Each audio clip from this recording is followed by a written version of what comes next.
That was loud. Sorry, everybody. Good evening and welcome to tonight's Monroe City Council meeting. This is the regular business meeting for Tuesday, October 11th, 2022. The time right now is 7 p.m.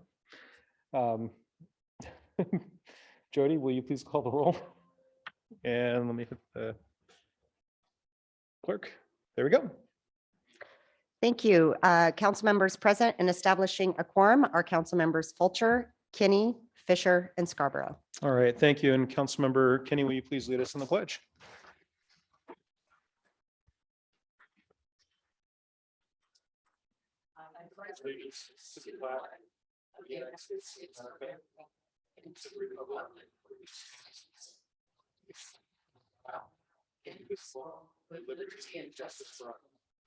Thank you, Councilmember.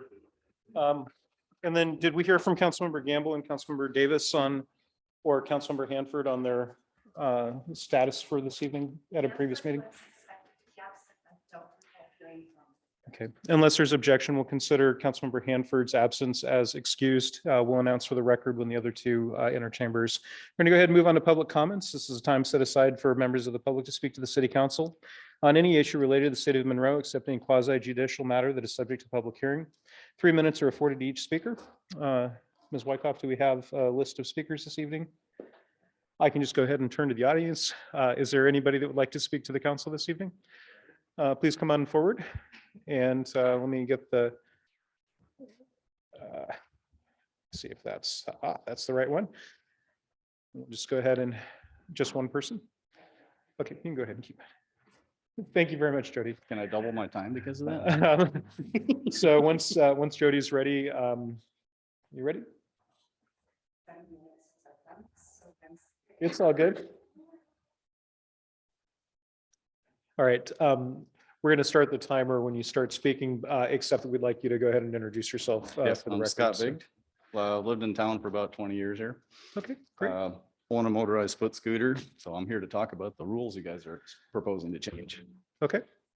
And we'll just go ahead and say get started. I've got a timer right here. So. All right. However you want to do it. Yep. Go ahead. Okay, so I've seen the changes in your rules. I've submitted my comments in green to it with an email and everything, but I'm going to select some points here. So essentially I've got a couple main points, and they would basically be one of them's your maximum speed for level ground. You got it at 25. And the other I'm going to get into is a posted speed limit. Basically, let's see. The other is a speed limit on is higher on roads than you're allowed to drive at 15 miles an hour. I'm not good at talking, so. So anyways, Washington State basically is saying you can only have a machine that does 25 miles an hour or 20 miles an hour in level ground for their RCW.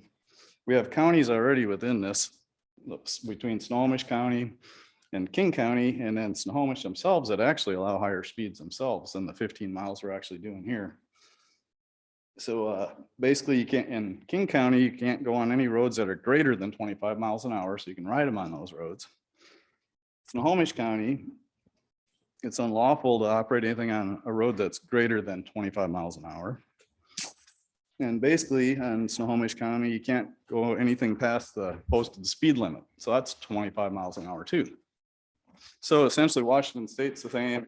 You can only have a machine that can get up to 20, but yet they're allowing you to go faster. Yeah, the other part of it, let's see, Snohomish ordinance, they say the same thing of 25 miles an hour or less. And you can't exceed the posted speed limit. So if you're riding around, not doing the speed limit, flowing with the traffic, that's dangerous. You got people piling up behind you. You're like getting nervous, trying to see if they're passing you. And eventually they get all nervous themselves and they just fly by you. Well, that's dangerous, period. If you're not flowing with things and allowed to merge in just right at the same speeds, that's dangerous. When people pile up behind you, it's dangerous.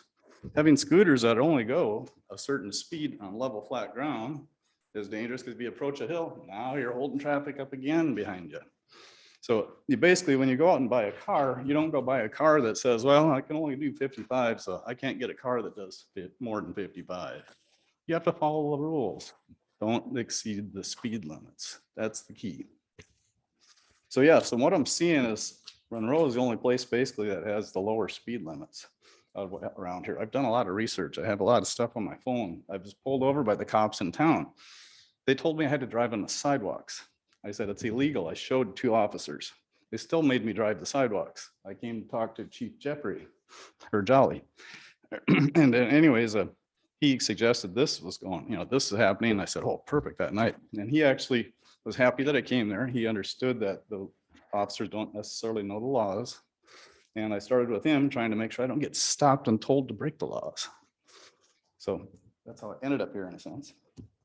But basically, if we have some scooters that only go 25 miles an hour, that severely limits what you can actually buy out there. I can buy something that I can drive in the dirt. And I need to ask you to wrap up, Okay, is that done? like 10 seconds. Okay, so yeah, so I wouldn't want something that goes that slow in a sense, because you wear them out running 100% capacity. You want to like have them run 50% capacity, you'll get better mileage, better distance, everything. Other than that, you wear them out that's the maximum you can go. Thank you very much. Yep. Okay, we're going to go ahead now and look to our list of attendees, and please let the record show that Councilmember Davis entered chambers at 7:03 p.m. We'll go ahead and start off with Robin Hoover and bring Robin Hoover forward.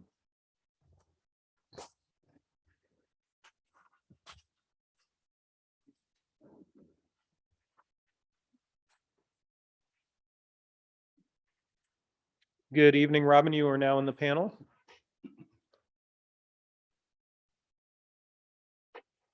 Robin, if you could take yourself off mute and place yourself, go ahead and feel free to turn on in your video if you like. Good evening. Thank you. Thank you. Good evening. I wanted to introduce myself. I'm Robin Hoover with the Volunteers of America Western Washington ECAP program. And we just wanted to make you aware of our program in your community. We started a year ago. We are at the Sky Valley at the Monroe Boys and Girls Club running our ECAP program. ECAP is a early childhood and education assistance program. It's a state funded program for low income children and families, modeled after the federal Head Start program. And we just wanted to make you aware that we're here and we would love your help in getting families enrolled. We are a free state paid program, so there's no charge to the families or children. We have 40 different slots at our place. We have an AM class and a PM class, and we children qualify by income as well as by risk factors. Things like being homeless, being a foster child, having involvement with child protective services. So we serve the neediest of the needy. And we are a comprehensive program. We work with both the children to get them ready for school, and we work with the parents on whatever goals or needs they have, whether it's housing or food or education. So we would love your help in getting the word out. I believe Jody ran off our brochures and flyers, and we would love to get full. We still have some slots open. In the past, Washington State, if the slots are not full, have taken the slots away and given them to other programs. And we want to be sure that we can still serve 40 children in Monroe School District. So thank you for the time. We just wanted to make you aware of our presence. All right, thank you very much. Please let the record show also that Councilmember Gamble entered chambers at 7:08 p.m. Thank you. All right, so next person who has raised their hand is Abel Mauser. We'll go ahead and bring Abel Mauser forward to the panel.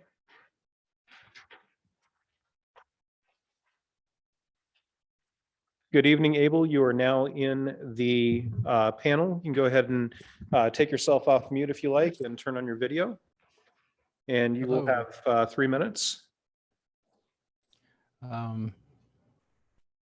Okay, I don't see the video thing here, but Okay.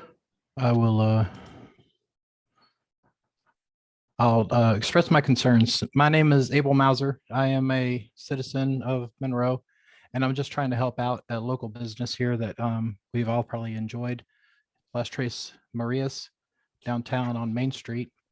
He's trying to open a new business next door to his restaurant that he purchased more than 2 years ago now, to try to get a larger restaurant that is going to be more beneficial for him and our community as well.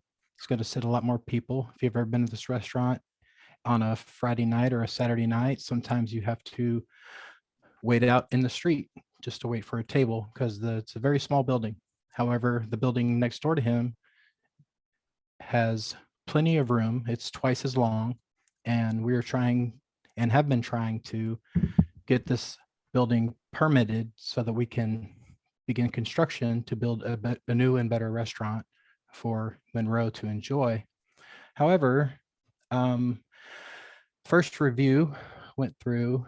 I submitted back in October of 2021 and have received comments from Ted Corey, mostly from the building permit office. He obviously the first round we expected some kickback, but a lot of the things he's requested is kind of beyond what I think the scope of opening a small business should be. In particular, he's asking for excessive ADA compliance to all areas of the restaurant, to include front and rear door access, and also access throughout the building. I understand ADA compliance. I myself was once in a wheelchair, and I understand, but however, there is no other business in Monroe that I've seen that can make themselves compliant to these requests. For example, right across the street is Lewis and Maine, a very nice restaurant, very nice establishment. However, their restaurant has one restroom for patrons to use, and it's up on a step, and it's a very small restaurant. There is no ramp to get up there. There is no ADA compliance in this restaurant. So that's one of my biggest concerns. The other concern is that because of the capacity, the occupancy that we have depicted in this plan, he has required us to include a rear exit. The rear of Main Street, most Abel, of you may know. Abel, I'm going to need to ask you to wrap up. Okay, this is the biggest one. The rear exit is the biggest area what I'm concerned with. He wants us to put bollards out there in a turnaround spot in a driveway that's only 14 feet wide. This is not possible to even do from any perspective, engineering, otherwise. All right, thank you very my much, Abel. concern- I'm going to need to end the public comment now. Sorry about that. You can certainly go ahead and send in written comments if you like, and I'll follow up with staff who will get some information to our council and back to you. Thank you. Yes, If there's sir. I anybody else appreciate who'd your like to time. speak Thank this you. evening, please go ahead and raise your hand. All right, we're going to go ahead and move on to the next item on the agenda, and that item would be public hearing under item 5.1 and seat 13. That would be Becky. All right, so we are at item 5.1, public hearing, 2023-2024 revenue sources and 2023-2024 recommended biennial budget with Ms. Hassert. So Ms. Hassert. Thank Go you, ahead. Mr. Mayor. If you could promote me so I can share my screen.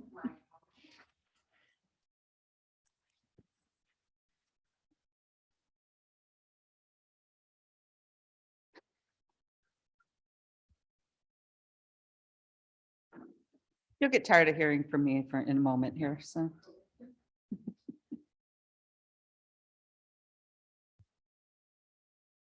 All right. See if I can make this out of the way. Where is my?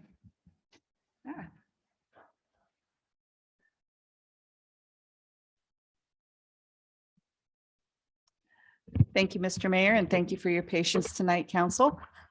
So what we have this evening is the first biennial budget public hearing for the 2023-24 budget. By our CW, tonight's hearing is mostly focused on revenue. We will be having a second public hearing again on the 18th, and that is the evening that we are also scheduled to have actual presentation on the entire budget as well as time for discussion. With that, there's a third public hearing that is scheduled for the 25th, and depending on what we hear back from the public hearings and the discussion, we will also be presenting the budget ordinance as well as the property tax ordinance for first reading on the October 25th, which ideally then we can do adoption on November 15th. So even though it is a biennial budget, this is a similar timeline to what we had for last year. So for those that it may look familiar to. So with that, we wanted to start a little bit about talking about the economic conditions that we took into account as we were doing our revenue projections, as well as some of the budget assumptions. Throughout the presentation, you will notice page number references. Those will correspond with the number that you can find a little bit more in-depth information in the budget book, which is also available on our website at www.monroewa.gov. As most of you are aware, the June over June CPI urban Seattle, Tacoma, Bellevue came in at 10.1%. I know that you guys have heard us talk about during various department reports about the inflationary challenges that we have been facing with regards to supplies, with regards to being able to get supplies. So that is a factor that we paid close attention to and that we always take into account for doing our projections. September IPD, which is the implicit price deflator, it's another measure of inflation. That one is published by the Bureau of Economic Analysis. It tends to be for personal consumer goods that are just created here in the States. That does not include any imported goods. It is sometimes considered a little bit more stable than the CPI. But the reason that it's important to us is that back when referendum 43 was passed, and please don't ask me what year that was, it's been a while.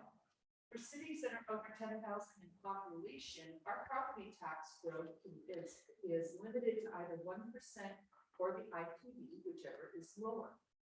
Traditionally, IPD has been anywhere in the 0 to about 3% range. Back last year, it was 3.86, and everybody was surprised by this. But this year, September came in at 6.457%. So again, a little shocking for the IPD, but you know, it plays out with everything that we're experiencing on a national level. We continue to have challenges with supply chain issues. I think we've talked about that plenty. And for those that have been paying attention, we also know that the Federal Reserve continues to raise interest rates, and they are scheduled to have 2 more meetings this year. So it'll be interesting to see what they do. The other thing that we take into account for local economic conditions is that the Monroe Correctional Complex has been closing and may still close a couple of more units. And that affects our population numbers, which can affect some of our state shared revenues, as well as utility sales to the complex. Housing starts over the next 2 years. It's kind of a gauge for development for us. We are projecting 180 housing starts over the next biennium. That not only affects our permit revenues, it's also charges for services, our impact fees for streets, for parks, sewer and water connection fees, things of that nature. And then I mentioned some of the changes at the Monroe Correctional Facilities. Our official population did come in at a decrease. And so again, that affects our state shared revenues, gas taxes for the street O&M fund, et cetera. Just a reminder for our utility rates, we are on schedule per resolution 22, 2019, that water continues to be raised at 3%, significantly less than the CPI. Stormwater is actually scheduled to raise 10%. Last year it was 12.5%. So we have been shoring up the stormwater fund. So 10%, it still works. And then sewer continues to remain no change. And just as a reminder, back in 2019, we had decreased sewer rates by 2.5%. So that still has been adequate for our needs. So talking about numbers, because that's why we're here, the aggregate budget across all 22 funds is just shy of 200 million. And if you go to page 19 in the budget book, you'll see how that breaks down. Our targeted ending fund balance across all funds is just shy of 38 million. And I wanted to point out that all of our funds all of our reserves are fully funded. So again, given that, there's a potential for continued economic slowdown, it's critical that our reserves remain fully funded so that we are positioned well as we start thinking about the next biennium. General fund across all departments, and this is inclusive of your fund balances, we're at a little over 44 million. And our targeted ending fund balance is 3.436 million. That does represent 2 months worth of operating needs. And that is what our reserve policy requires. So again, budget by the numbers, all revenues. This is just kind of a graphical breakdown for you of where our various dollars are coming from. And we'll talk about a couple of these areas in a little bit more detail here shortly. Expenditures, even though tonight's public hearing is more focused on revenue, just to give you a little context, wanted to show you expenditures. By statute, we do have to present a balanced budget, and that's exactly what this is. General fund, because that's the one everybody wants to focus on. That is our main operating fund. It funds things like all of your administration, police, parks, community development. Again, I mentioned earlier, it's a little over 44 million. And you can see here on the expenditure side, the largest portion of that is personnel. We are a service-oriented agency, so that there's no surprise there. And just real quick again, and this will go into a little bit more next week, but just wanted to show you, this is our first biennial budget, 23-24. So it's a little hard to compare to prior years because everything was adopted annually. As we start having additional bienniums, it'll be a little bit easier. But, for a couple of them, non-departmental, as we know, goes up and down depending on our transfer needs. But a lot of them, a quick and easy way would just be to double what the prior year was and see kind of how you come in. So. And again, graphically, this is how it all lays out. But revenues, let's talk about revenues here a little bit. These are the main categories within the general fund. And as you can see, the largest category of revenue to the general fund is taxes. And I am going to talk about the 3 main tax sources here in a moment. You can see licensing and permits, charges for services, and our beginning fund balance of over $9 million. That does include the carryover for the American Rescue Plan Act money, the second tranche of which we received in June of a little over $2.7 million. The taxes, as you can see there, by and far the largest category. That's actually about 65% of our anticipated revenues to the general fund. And as promised, the 3 main categories: sales taxes, utility taxes, and property taxes. We wanted to start with sales taxes because that is our largest source of revenue to the general fund. Our retail sales tax, it is an add-on tax. So when you go and buy something, that is a tax that is then added on to the cost of the item that you're purchasing. In Monroe, that tax rate is 9.4%. However, we do not keep the entire 9.4%. Out of that 9.4, we keep 1.3 locally. 1.0 is what's considered our regular and operational taxes. That goes, of course, to the general fund. 0.1% is a public safety sales tax that was actually approved by the voters. That then it still comes to the general fund, but it is used to support police operations. The remaining 0.2% goes to the Transportation Benefit District, of which that board has already adopted its 2023 budget. The sales taxes have been showing steady growth over the last few years, with the exception of 2022. The mitigation efforts to try and slow down COVID did have an impact. A lot of stores had to be closed, a lot of restaurants, et cetera. And you can see that in the numbers there historically. Kind of see a little bit of a dip there. Whoops, where's my mouse? Here in 2020. We are anticipating 23 and 24 to be flat. We talked about the assumptions earlier.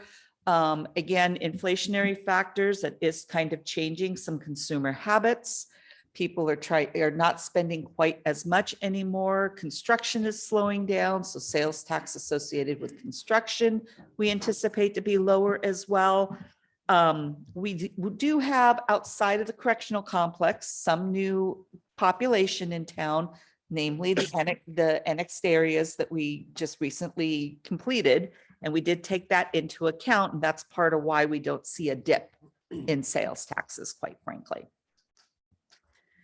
Utility taxes, this is a gross revenue tax. It is not an add-on tax like sales taxes. It is levied on both public and private utilities. So the city's water utility and sewer utility both pay a utility tax, as does our electric provider, natural gas provider, phone providers, etc. It's the third largest revenue source to the general fund. And just like with sales taxes, we are anticipating no growth or very slow growth. And we have been seeing a decline over the last few years, again, due to the changes in consumer habits. A lot of people, I myself used to have both a landline for a phone and then the cell phone. Now I'm just strictly cell phone. So that does not surprise us then to see our phone utility taxes decreasing over the years. As people are conserving water more, our water sales slow down. I mean, in the big picture, that's a good thing, but that does slow down our revenue or our revenues to the general fund. So property taxes, that's one everybody likes to talk about. That is our second largest revenue source to the general fund. At the time that we did the budget projections, we were estimating a conservative 30 million in new construction, and that also took into account any increases in assessed values. God knows what houses are selling for out there now. The actual preliminary new construction assessment that came into us about a week and a half ago actually came in at just shy of $84 million. Now, the difference between what we projected and that 83 million, I did the quick calculation, we're talking just $30,000, quite frankly. But just wanted to be open and transparent about that. I mentioned the annexation earlier, that added another $177 million to our tax roll. And we currently have a little over $331,000 in what we call banked capacity. What bank capacity is that is tax authority the council could have used over the last few years, but chose not to. It's not money that is collected and then put in the bank. It's just authority that is out there and available to you. So just a reminder, again, when you pay your property taxes here in the city of Monroe, we do not collect the entire amount that you pay. And so we use this dollar graphic here every year to show you based on 2022's tax bill, and assuming that you are in the Monroe School District, because now the new annexed area that we took in is actually in the Snohomish School District. Our portion that stays here in the city of Monroe was just shy of 11%. In 2021, for those of you that may remember the graphic from that, it was just shy of 12%. So it's always a portion, and it's related to what is being paid to the other jurisdictions that also collect tax on your property. And as you can see, the two largest pieces here go to the state and to the school district. So an investment in our kids and in the state. So having said that, when we did the calculation for property taxes, we always start with the current year's collection. That is our base rate.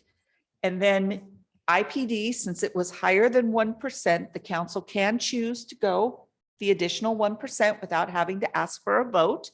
The council can also choose to take the 331,000 in bank capacity without a vote. We don't take that into account until after we add the rest of this here. So with new construction, based on the new calculated assessed value, we were anticipating an additional $30,000. And then the annexation was adding another 181,000 to give us a property tax collection of just shy of $3.7 million. If we add the bank capacity that we are requesting in this year's budget, and we'll get to in here in a moment what that will pay for, that's an additional $241,063. That brings the total proposed property taxes to 3.922, which is what is included in the biennial budget. With using that 241,000 in bank capacity, that still leaves you almost $91,000 in capacity for future use, should something come up that council deems is appropriate. So I mentioned the bank capacity. Just a second. Go ahead, Councilmember Scarborough. Becky, have we talked about using the bank capacity of 241? We're going to be getting to that here shortly. Have we as a council talked about it yet? That's what tonight starts, and then that's for the discussion next week. And has the finance committee talked about it at all? The finance committee has talked about it in general terms. They asked us that if we were going to be asking for bank capacity, to give you specifics as to how we would use it. And that's coming up here in a couple of slides. Okay, and then is the 90,000 that leaves us, the 90,000 that is left in bank capacity, is that about normal? Quite frankly, most cities don't have bank capacity. So it's a little bit abnormal to have any money in bank capacity. But abnormal in a good way. That's council's call. Okay, thanks. All right. Before Becky continues, are there any other questions on the slide so far? All right, please continue. Thank you. So I mentioned that 241,000 in bank capacity, and we went ahead and did the calculation because I know that the question would come up. It adds 5 cents per every $1,000 in assessed value on property here within the city. And as you can see here, we kind of picked a couple of levels here.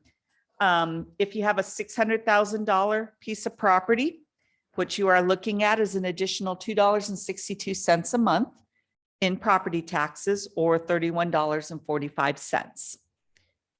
It is an ongoing revenue source that would then help pay for expenses that are going to have ongoing costs.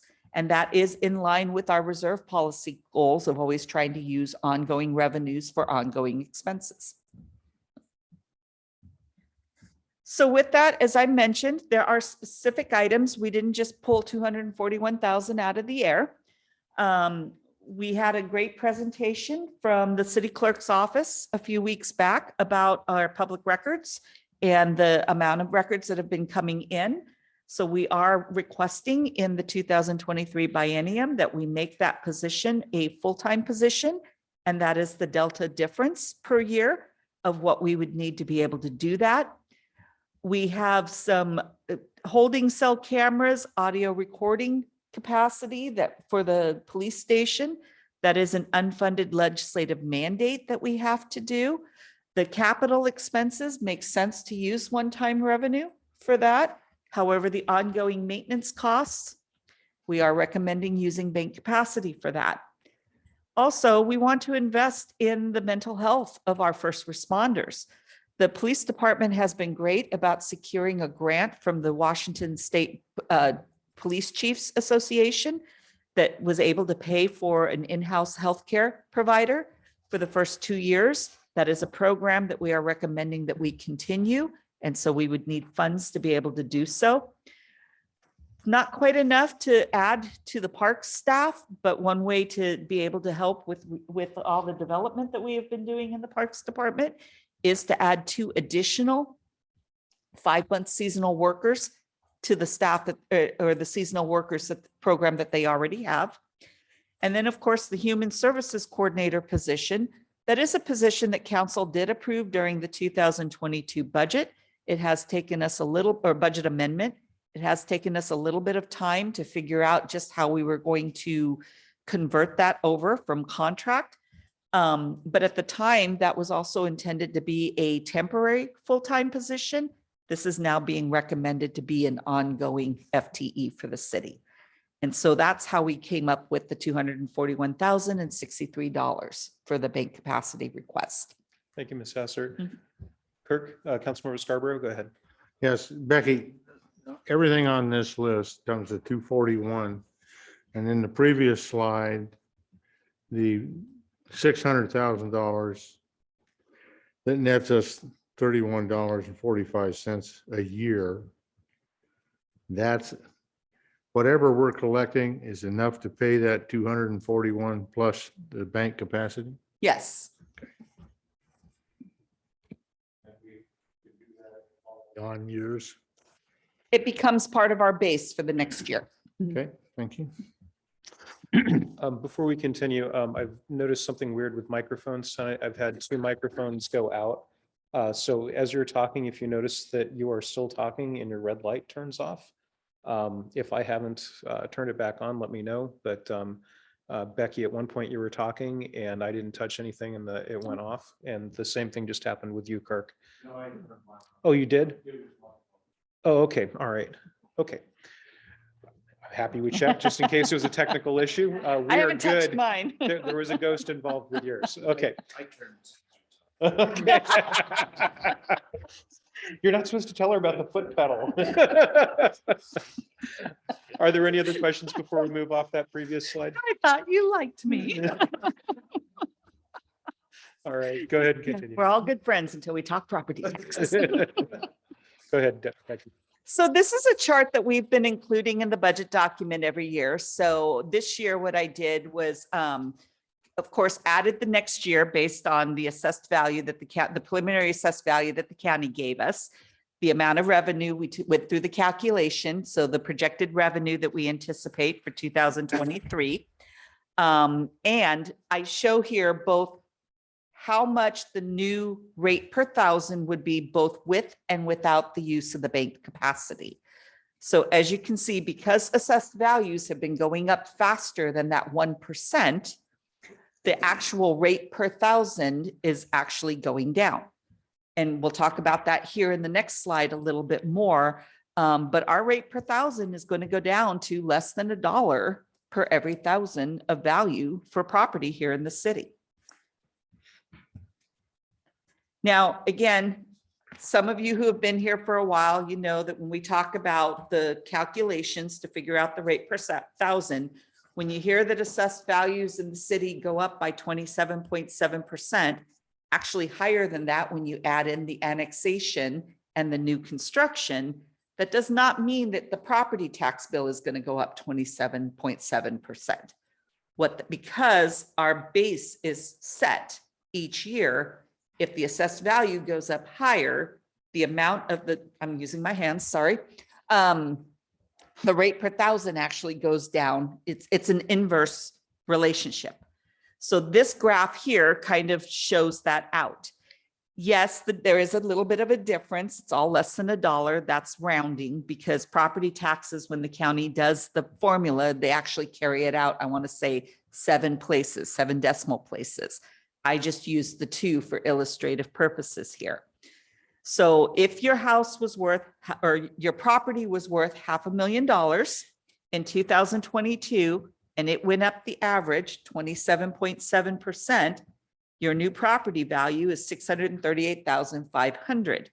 However, the amount of tax you pay should not change if we don't increase by the 1% or use any bank capacity. And that's what this graph shows.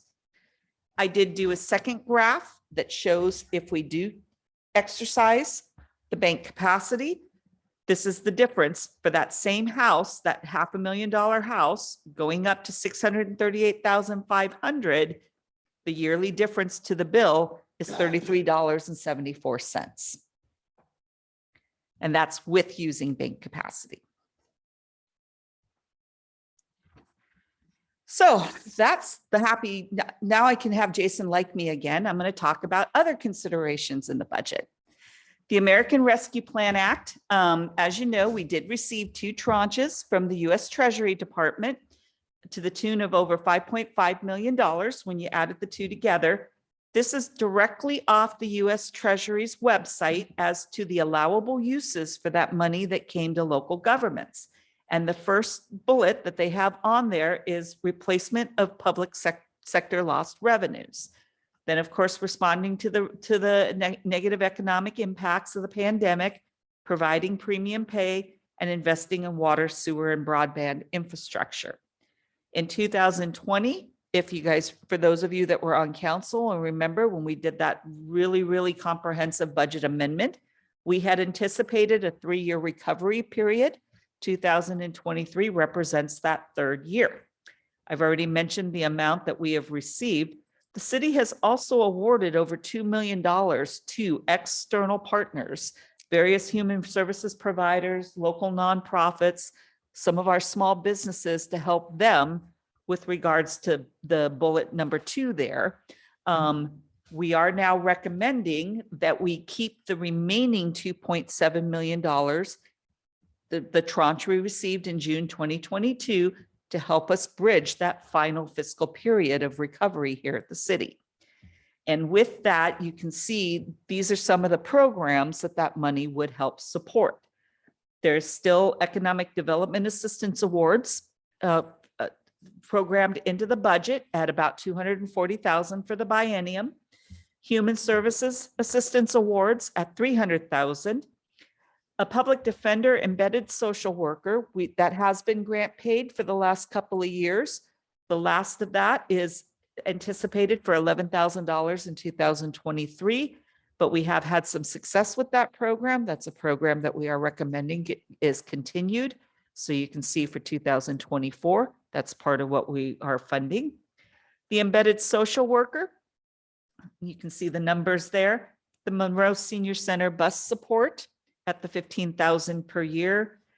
Council has already approved the completing of the branding consulting contract. That is something that kind of came out of the Economic Development Advisory Board. It is for economic development support, and it continues on with our Imagine Monroe efforts. And then, of course, there's some community relations training. This is something that came from the Community Human Services Advisory Board. It was a recommendation from them. Another consideration, this is kind of new for the Finance Committee members that have been with me for a while. We adopted a debt policy a few years back. We have been creating a 6-year model on our utilities as well as the general fund that factors in debt for some of our capital needs. That is now coming to fruition. We are looking at almost $37 million worth of debt to be issued over the next 2 years. 16 million of that is for sewer, my very expensive friend here. It is already factored into the existing rate. And as I mentioned earlier, we are not recommending an adjustment to the sewer rate. It pencils out with our 6-year model that we can afford that debt and keep the rates where they are at and be able to meet our capital needs with that. We're also looking at $2 million for water capital, $2 million for stormwater capital, same parameters apply. 16.9 million for phase 2 of the municipal campus. If you guys remember, we were in front of you here earlier this summer talking about being able to use real estate excise taxes the first quarter to be able to support that along with the utilities for their proportionate portion of the municipal campus. Does not affect our ability to pay for other capital projects as identified on the capital facilities plan, does not affect the general fund. Real estate excise taxes are limited by state statute as to how you can spend it, and it is meant for capital.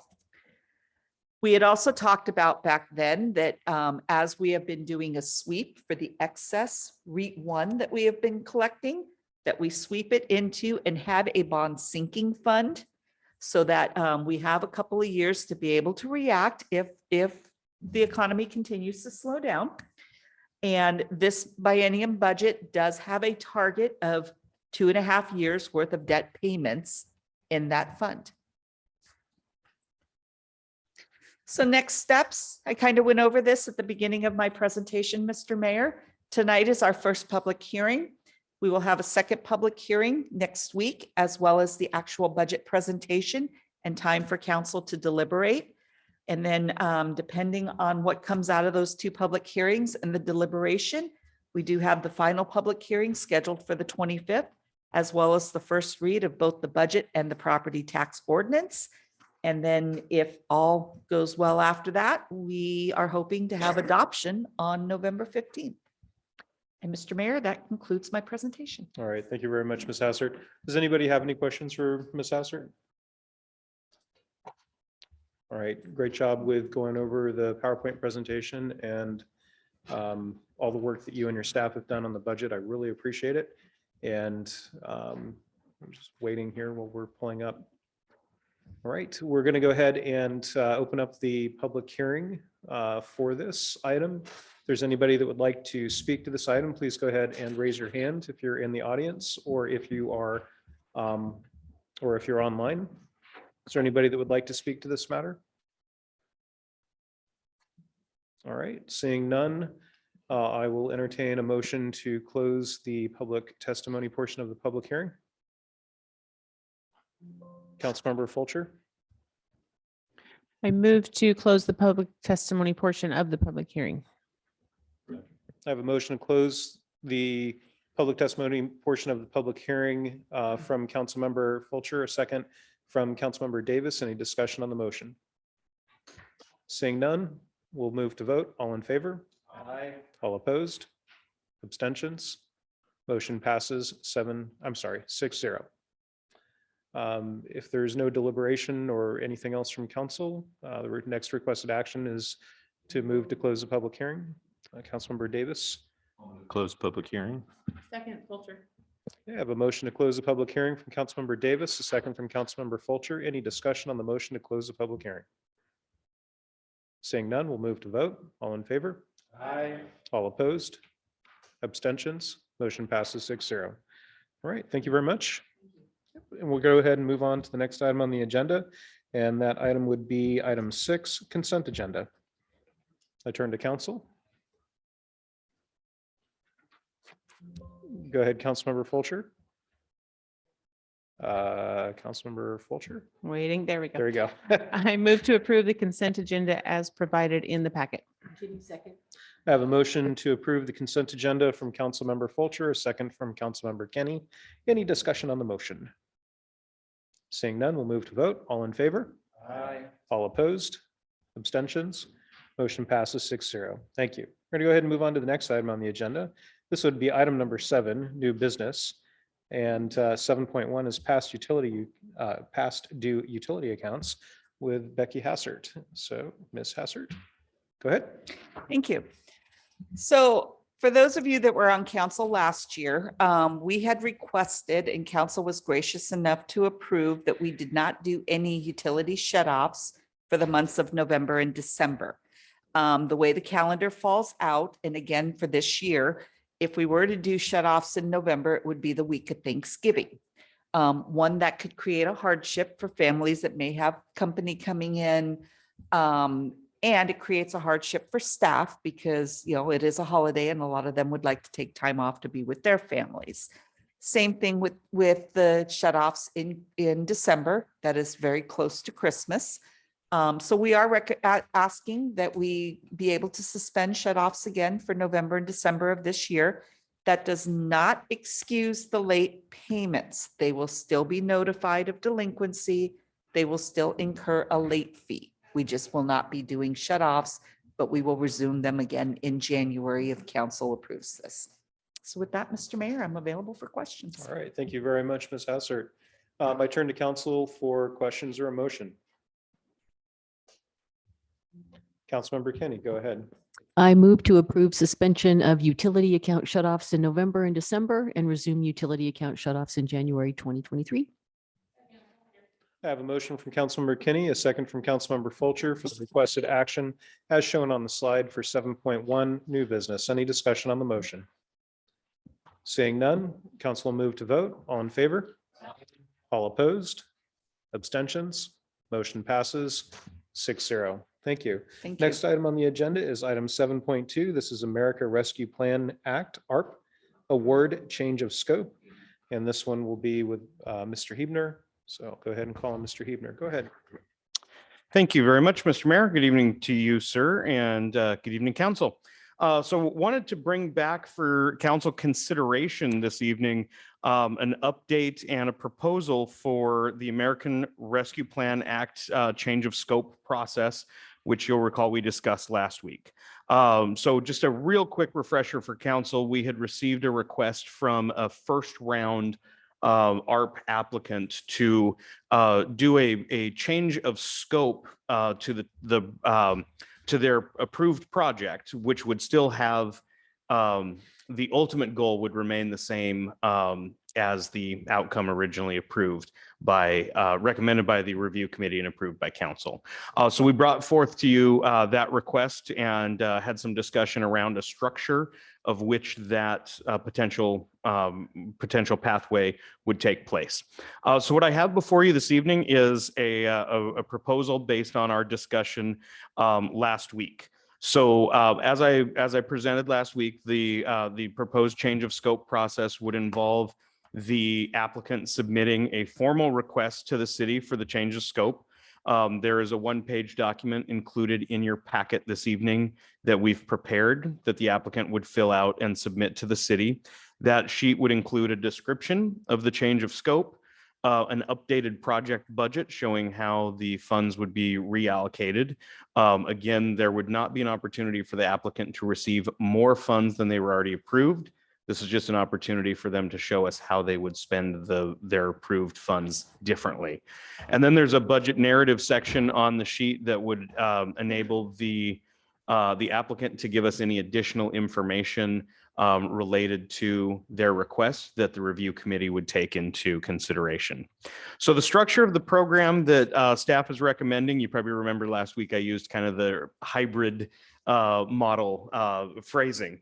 And what this would do is create a process by which the city would open a change of scope request process on November 1st. It would be open through the end of the year. So applicants would have 2 months here in 2022 to submit their request.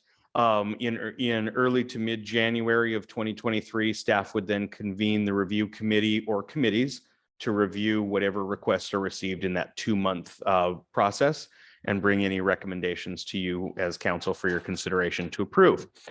Beginning in 2023, the process would be open on a quarterly basis. So any requests that are received, for example, between January 1 and March 31 would then be considered in early second quarter and brought to you as council for your consideration. That would repeat April 1 through June 30 and so on. So kind of taking a bit of a hybrid between doing the rolling basis and doing a one-time deadline everybody has to get in by then. So it gives opportunity for applicants to receive updated information that may change their project after that first deadline of December 31, 2022. Last week, Councilmember Kinney asked the question of how are other cities addressing projects and requests like this. And kind of like Ms. Hassert spoke about in her presentation, we're a little bit unique. I've talked to a few cities this week. Several of our colleagues are making funds available to the community, as Monroe is. But one that kind of is the closest to our model would be the city of Kenmore. I spoke to my colleagues down there, and they are taking a model or an approach where it's more of a partnership. Their council has allocated certain dollar amounts to specific projects and focuses, such as addressing issues of housing or business support, so forth. And then the city works with a partner such as their Chamber of Commerce or a nonprofit service provider to distribute the funds out to organizations or individuals. But as I presented to them kind of the requests that we had and what we were kind of working on to bring to you all this evening, what really stuck with me from my discussion with my Kenmore colleagues is they really like to take an approach with their requests of the goal is to get to a yes. And that's really what we wanted to bring to you as council to consider, was kind of adopting a get to yes approach. If there's an applicant that says, hey, we think we can do this project better, getting an opportunity for review and discussion of that request. As I mentioned last week, if the review committee chooses not to recommend to council this change in scope, then the recipient will still have the opportunity to complete the project as originally approved. So it's not a situation where they would make this request. If it's not approved or forwarded to you, then they lose the funds. There's still that opportunity to still complete as originally approved. So Mr. Mayor, that concludes my report on this item. I turn it back to you and I'm available for questions. Thank you. Councilmember Gamble, go ahead. So I'd actually written down something on art before we got here on, and now that I'm seeing this, how do we know that they're not spending it or the money the way that it was originally requested? So I had written down, to talk about later and asked to maybe bring back is like, what are we doing for an ARP funding review? Like how successful were the individuals that we gave funds for, invite people back to speed?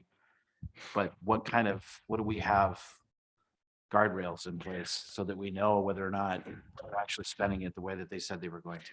That's a great question, Councilmember. Thank you. And first off, we would be happy to invite back, any recipient to share with council. We've been receiving and sharing in the mayor's newsletter a lot of the success stories so far. I'm sure you've seen those. But I appreciate the opportunity to mention this, that the entire program is reimbursement based. So the recipient receives their approval for their dollar amount and the project that they detailed in their application. They then enter into a contract with the city for that dollar amount. But in order to receive funds, they have to incur the expense, remit payment for the expense, and then submit a reimbursement request form to the city that details, here's how we spent the money, here's how it aligns with our contract and our application, and here's proof of payment. For example, a few of our recipients have received funds to assist with their staffing levels. So then they have to provide to us a document generated by their payroll system that shows we paid these staff members this dollar amount, that payment has already been issued. Those reimbursement requests are reviewed by Mr. Pyland in our finance department and Ms. Hassard as needed before any payments are issued by the city. Is that part of the audit? Do they audit those specific line item receipts? Essentially is what it is, what we're talking about. Ms. Hassard? Go ahead. That was my fault. Oh, I see what I did. Never mind. Go ahead. Yes, all the backup information that is submitted is audited internally with us with an eye for all the federal requirements. So part of it is that we know before the contract is even signed, whether they can, this is when they start to talk to us about, we can't meet this scope. We have held workshops with potential applicants ahead of time to let them know this is federal funds and that comes with strings. And these are the requirements that they have to match, including all the guidance that we have to adhere to within the uniform purchasing guidelines. So for folks that maybe had already committed to a certain contractor, they've learned they've had to rebid because they have to go through the bidding process per our bidding policy.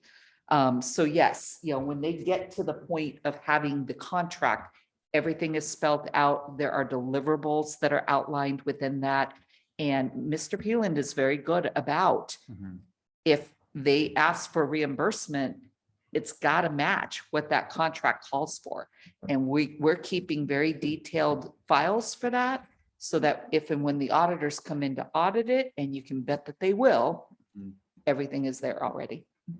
I appreciate that. I like the kind of the blended approach you've taken. But yeah, I had already written it down before I got here that I would love to have some sort of regular cadence because we get, hey, we gave out $2 million, all that kind of stuff.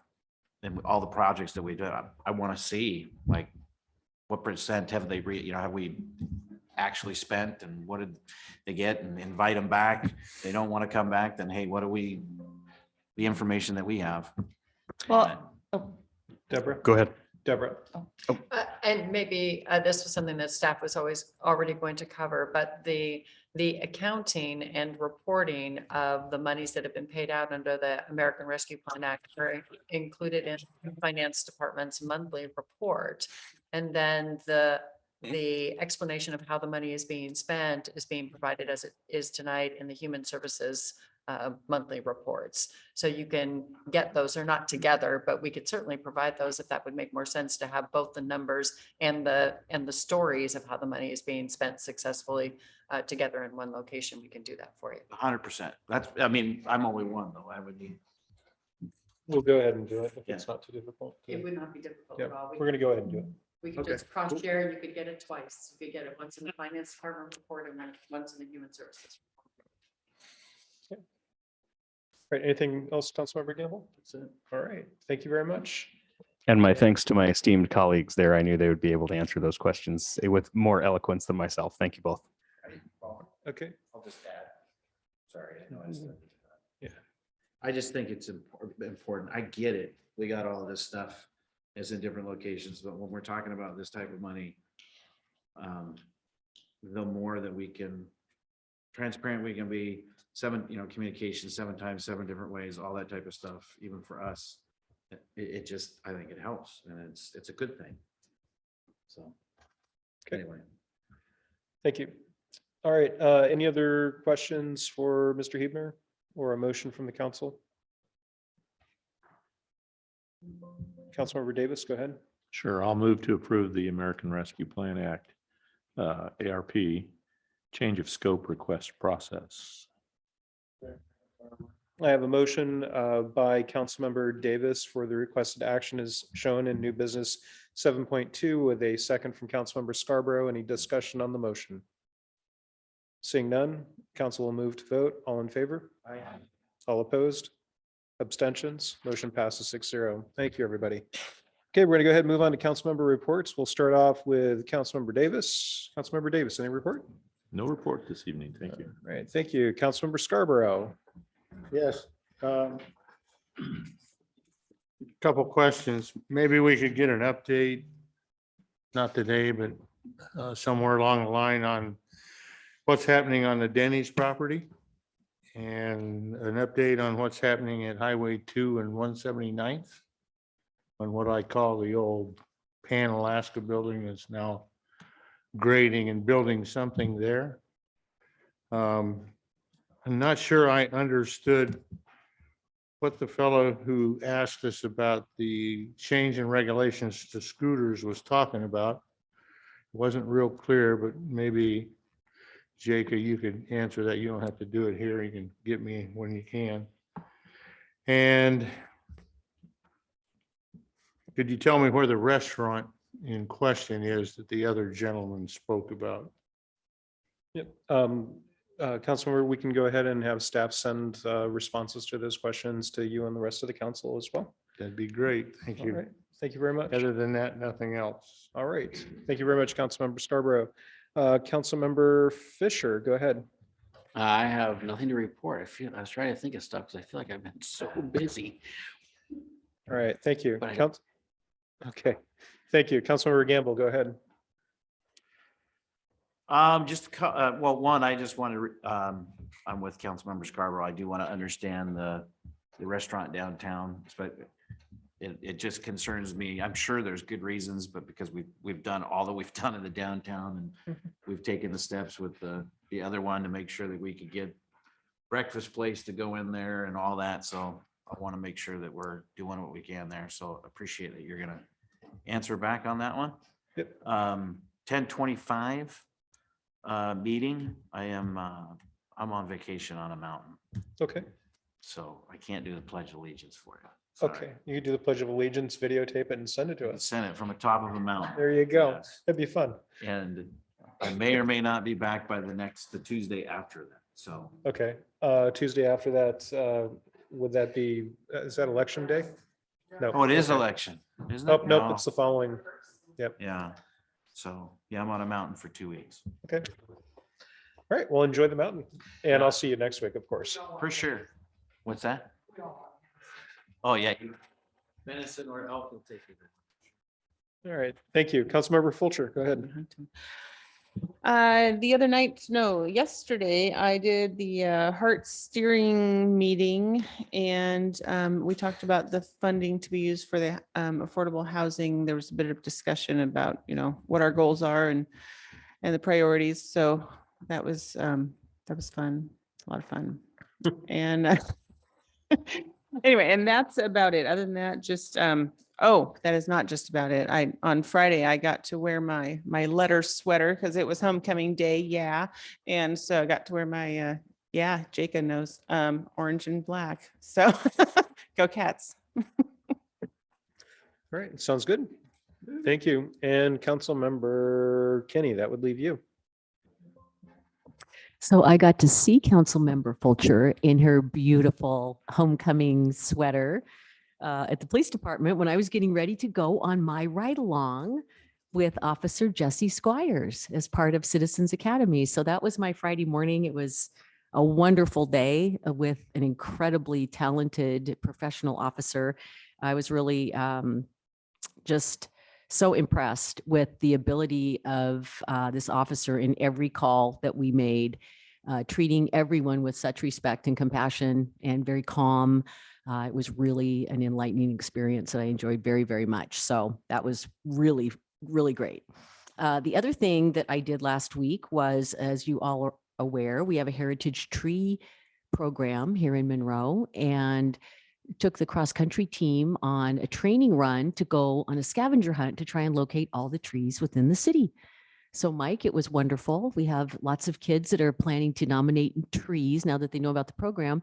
And part of our stop was stopping at Councilmember Fisher's house to see his beautiful catalpa grove, which he came out, gave a wonderful explanation of the trees to the entire team of 35, 36 kids, and then allowed us to go back into his garden for a tour of all the beautiful plants and trees back there.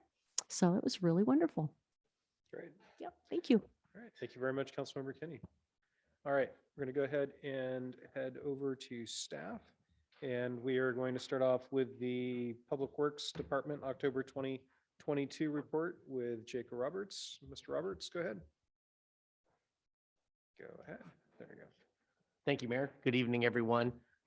Class of 95 in the house. There you go. Yes, that's right. So Becky is loaning me her computer because I have turned mine into a glorified paperweight. I'll be into IT first thing in the morning.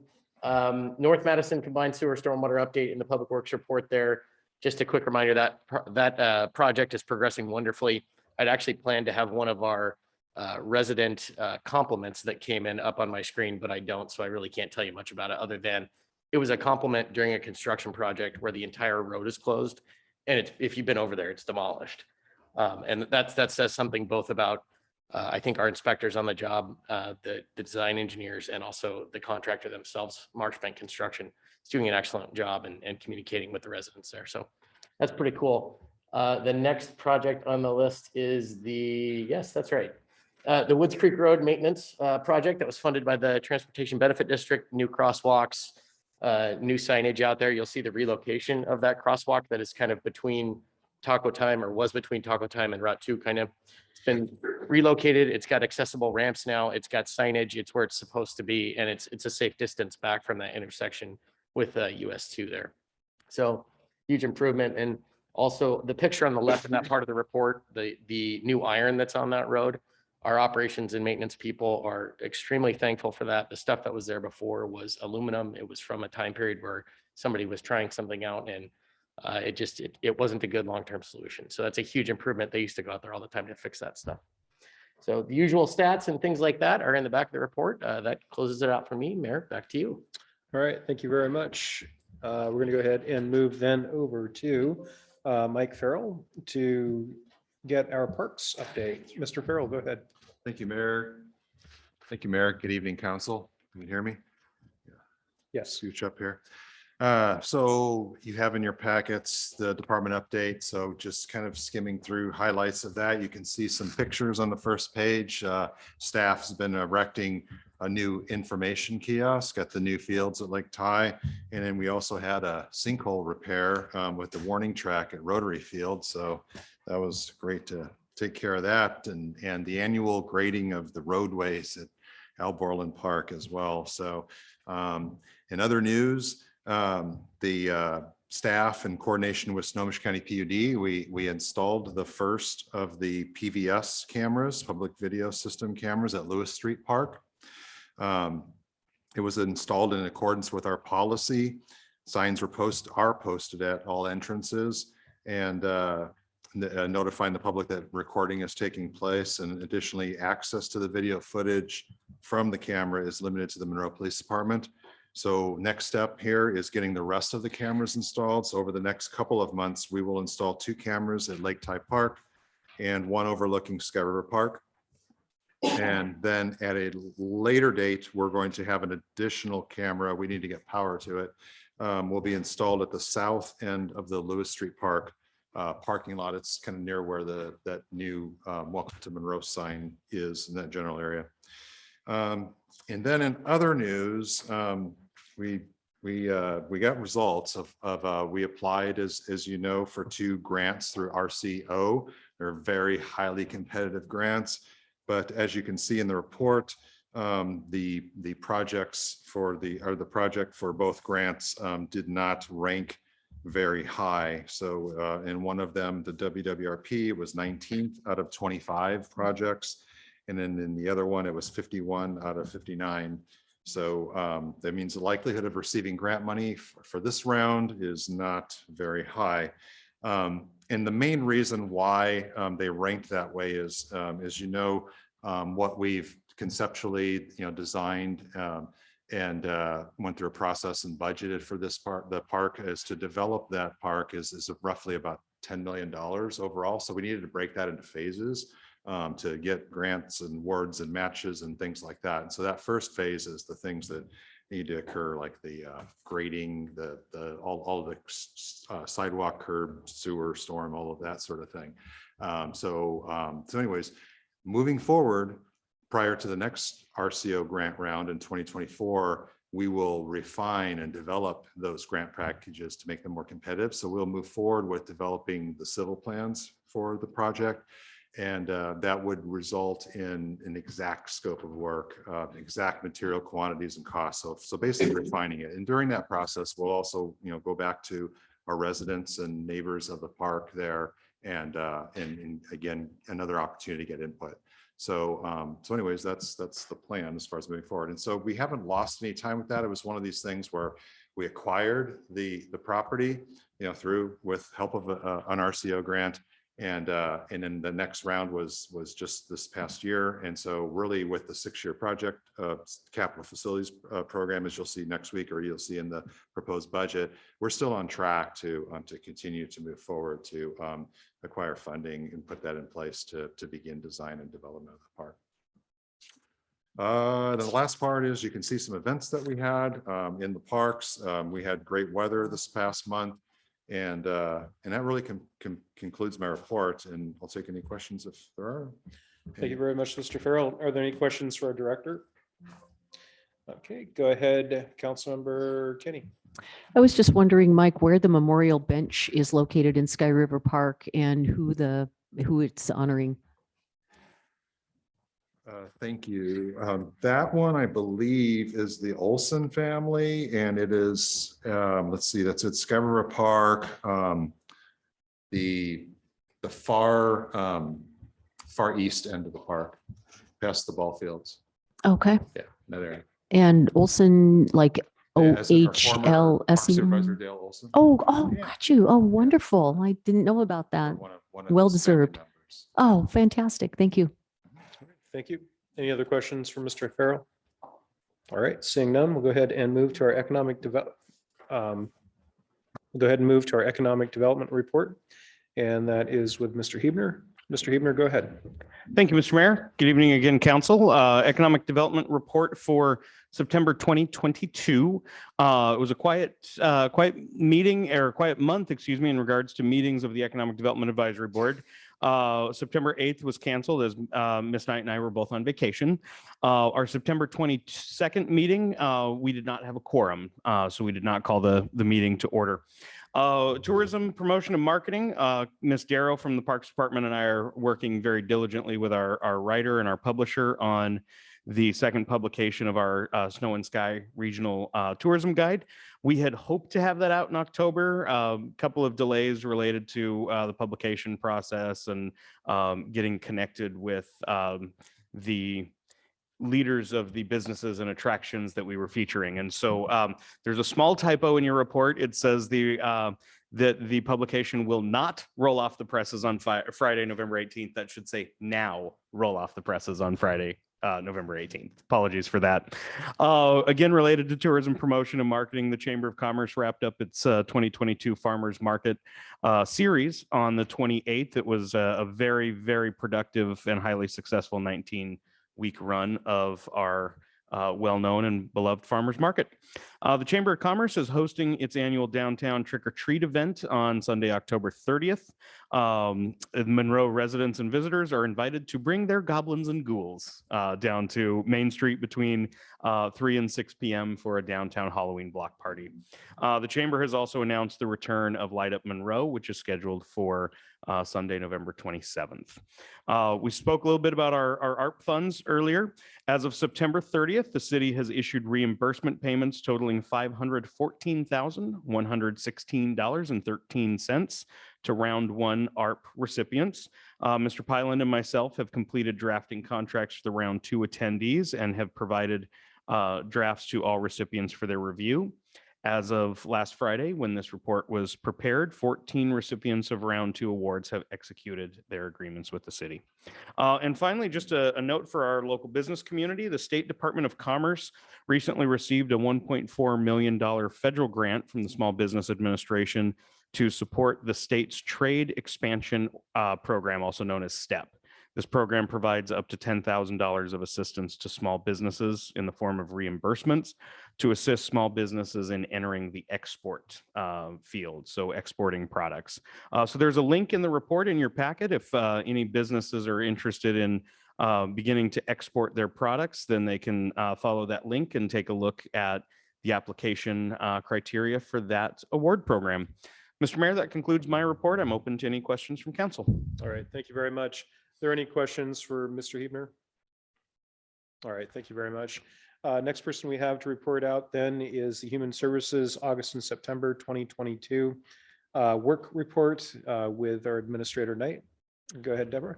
Thank you, Mayor. So several highlights from the Community Human Services Advisory Board and Human Services in general. The committee heard, or excuse me, the board heard from the McKinney-Vento liaison on September 15th that the number of homeless families in our school district has actually declined significantly from the pandemic area. So if you take a look, previously the number was 285 and that has fallen to 119. So that's good news for the McKinney-Vento program and homeless families in our community. We did have a small role to play in the Bolt Creek fire response. We did provide some coordination for requests between service providers and the faith community for donations, evacuation, and sheltering support. So that was an important part of the emergency management response. The cold weather shelter is, the planning for that is in its final stages. Again, the cold weather shelter in Monroe is going to be hosted by the New Hope Fellowship Church on Main Street. And the lead agency for that is the Volunteers of America operating out of Sultan. So the cold weather shelter is scheduled to open anytime between November 1st and March 15th when the temperatures drop below 34 degrees. I don't know when that might occur, but hopefully in not too distant future because we could use the rain and the cooler weather. Looking then at East County coordinated entry bright spots. At the last council meeting, Councilmember Scarborough had asked a question at, I think it was the Public Safety Committee meeting, about the successes that we may be seeing in our community for our homeless response. And if you look on page 5, there are a list of successes that have occurred in our community over the summer months. So just a few of the highlights. We had a mother with a child and another on the way who was able to find housing at the Twin Lakes 2 Housing Hope community. There was a mother and a son who were guests of the Monroe Cold Weather Shelter in 2021, and they were able to increase their income through employment assistance and were able to get some move-in assistance help, and they are now on a regular lease. There was an individual in Monroe who was struggling with income and housing, who was able to connect with a local business owner for help to increase her income. And she now has a pledge letter from VOA to assist her with moving in permanent housing. An individual who's been homeless in Monroe for 6 years and living in his car with a disability has permanent housing through 211, the priority pool. And he is working with a case manager at Catholic Community Services to find the right apartment. And then finally, an individual who completed treatment was able to find housing with the help of the YWCA. So a lot of this work is being done by Roger Evans, who is the East County Coordinator, Coordinated Entry Program. That program is again hosted by Volunteers of America in Sultan as the lead agency. And Roger Evans is able to connect with our service providers and assist these individuals that either have been homeless in our community for an extended period of time or not able to find the services that they need. So a lot of success stories. I think the kind of social service safety net that we've been working on for the past 3 years is finally coming together. And I'm really pleased about the level of cooperation that has happened in the past and is continuing to happen with our service providers. A couple of highlights. Councilmember Gamble had asked earlier this evening about, what is going on with the American Rescue Plan Act funds that the city has distributed. And there are a number of, again, success stories. I think one of the biggest successes that we've had has been with the Evergreen Recovery Center. And they were provided with some American Rescue Plan Act funding, and they've been able to help 6 individuals complete treatment and get into housing and move on with their lives. So that's been a really great program. That's a scholarship bed program. So those scholarship beds are only being given to Monroe residents. Most of those referrals are happening through our embedded social worker, Elise Delgado. So even when our community social service providers have somebody that they feel would be a good fit for that, they're contacting Ms. Delgado and then working to get those individuals into recovery when they're ready. Other highlights, we have the Monroe Senior Center received $8,400 for a mental health program for seniors, and that has also been very successful. So we will continue to provide those success stories to the City Council. As was mentioned earlier, they're showing up in Monroe this week. We're also posting them on social media and then, of course, delivering them in these reports. But we will marry those up together so you can see the dollar amounts that are distributed and how those funds are being used moving forward. So that's it for my report. Thank you. All right. Thank you very much, Administrator Knight. Are there any questions for Deborah? All right. Thank you. Really appreciate it. The next item then is item 10.1. This is City Administrator Report. Go ahead to Administrator Knight. All right, and this is the extended agenda. Just a reminder that next week's Finance and Human Services Committee meeting has been canceled, but we will have a Legislative Affairs Committee meeting that evening. A couple of items on the agenda. We'll be talking with the committee about legislative priorities for 2023, an update on the comprehensive plan, and then continued updates to the council rules of procedures with our city clerk, Jody Wyckoff. For the business meeting that evening, that is, remember, a combined study session and a business meeting. And we will have the second public hearing, on the 2023-2024 budget, the biennial budget presentation, and the 6-year capital facilities plan presentation to council. And then under new business, we've got the Lodging Tax Advisory Committee appointments. And Mr. Hebner will be taking the lead on that. On the October 25th meeting, we will have a P3 committee meeting that evening. That's also a reminder that our state representatives from the 12th Legislative District will also be with us that night. But we will be reviewing the municipal campus project and again, a comprehensive plan update from Mr. Bailey. At the regular city council meeting, we will have Representatives Gaynor and Steele providing a presentation, and then the regular consent agenda items, accounts payable, meeting minutes, an authorization for an interagency agreement between the city of Monroe and the Washington State Department of Enterprise Services for the wastewater treatment plant, a budget hearing again, and under new business, first reading of ordinance setting the property tax levy, first reading of ordinance adopting the budget, and first reading of the ordinance adopting the 6-year capital facilities plan. Under unfinished business, we have a resolution to amend the Community Human Services Advisory Board membership and then department reports. So a lot on that meeting on the 25th. And that's it for me. All right, any questions from the council about the extended agenda? All right, we're going to go ahead and move on then to the city administrator report.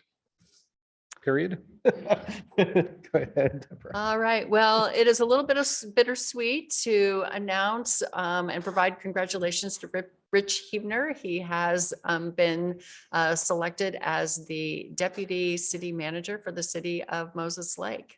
And his last day with us is going to be Friday, November 4th. So my husband asked me, what are you going to do now? And I said, I'll be home a lot less.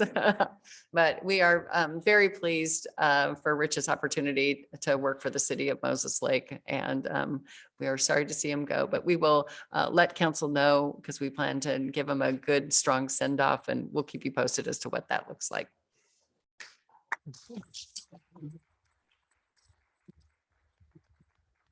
Congratulations. A reminder that we have a ribbon cutting for the Chain Lake Road path on Tuesday, the 25th at 4 p.m. And then our 12th legislative district representatives, we will be hosting them and having a dinner in the MonCC, so the Monroe Coordination Center. That will start at 5:30. I know we've got a committee meeting, but that hopefully will give committee members about 30 minutes. It'll go from 5:30 to 6:30. So for committee members, that'll give you 30 minutes to meet with our representatives before you have to leave for the committee meeting.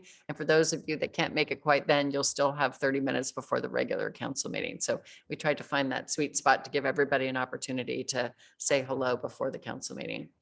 And then I just wanted to also let you know that Snohomish County is hosting their Chamber of Commerce mega mixer here in Monroe at the school admin building on Thursday, November 17th from 5:30 to 7. So if you've never had an opportunity to attend one of those events, they're a lot of fun and a really great chance to mingle with our business owners and get to meet them kind of outside of work. So 5:30 to 7:30 on Thursday, the 17th.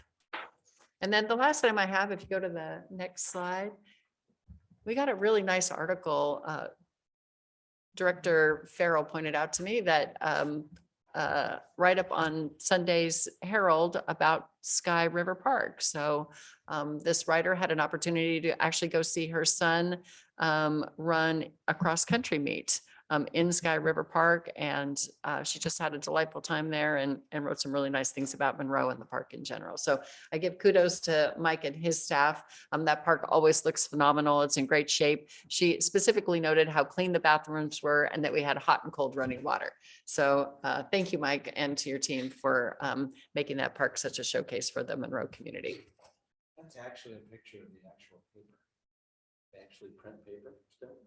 Yes, do. they do. So you can see I've the seen it. place on the backside. That's good. I know, I think it was one of our staff members who shared that with us. That's cool. That's great. It was Thank you. very cool. It's a beautiful photo. Was that, that was our meet. Yes. So was she a Monroe person? No, she's not. Oh, She's from out of interesting. town. I get the Herald every morning. I don't know how I missed that. Yeah, it's on. Because that was our Sunday meet that we paper. put together. I did want to say one thing about the park support that we had for our meet. The one on Monday was canceled due to air quality. We were going to have a second one, but the new park, the person that replaced Dale came out, and we've never had such a wonderful, amazing amount of help. He helped us set cones, absolutely wonderful support from the Parks Department. And I didn't think it could get any better after Denise and Dale. It's even better. So thank you again for supporting schools and our meets there. And I'll have to check out that article. Oh my gosh, he was phenomenal. I've been meaning to tell you how wonderful he was. And that's fantastic. That makes me happy. Good. Thanks. Thank you.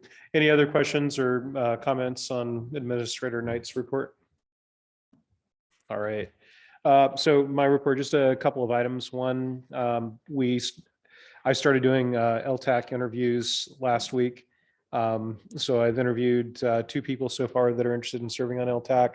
We're working on trying to schedule the last 2 interviews for the other 2 people who are interested. As was noted earlier, I anticipate that the LTAC appointees will be to you for consideration of confirmation, I think next week, was it? I think next week, the week after, tentatively. Okay, sounds good. And then we started doing our government affairs interviews. These are for the government affairs firm or lobbyist firm that we'll be contracting with. And so we had our first set of interviews today. We'll have another set, I think, tomorrow. And then that'll be coming before the council in the next couple of weeks, as Administrator Knight has just gone over. I also attended the Community Human Services Advisory Board meeting on Thursday. As the council is aware, we've been talking about adjusting the number of people who are serving on that board. Chisab on Thursday night did not have a quorum. And as a result, the amount of work that they ended up doing had to be limited compared to what it would have been. So very much looking forward to having that come to council for finalization. And then in addition to that, just some notes. We've had some folks who haven't attended on a regular basis, and I'd like to have a council conversation. That was great. A conversation with council at some point about attendees not attending boards and commission meetings. So I think it's important that both to maintain quorum and also to have people that are interested in actually being there, attending the meetings on a regular basis is important. So anyway, it's important not just for you and the community, but it's also frustrating from a staff perspective when you put a lot of work into something and nobody shows up, or you don't have enough people show up. So I think that's all that I have to report for myself for now, and we'll go ahead and move on unless there are questions from council for me. Seeing none. We do have a need for a 5-hour executive session, but if there's no objection, we won't do that this evening. And if there is no objection, we will be adjourned for the night. Is there any objection? All right, seeing none, we are adjourned. Have a great rest of your week, everybody. Thank you. Bye.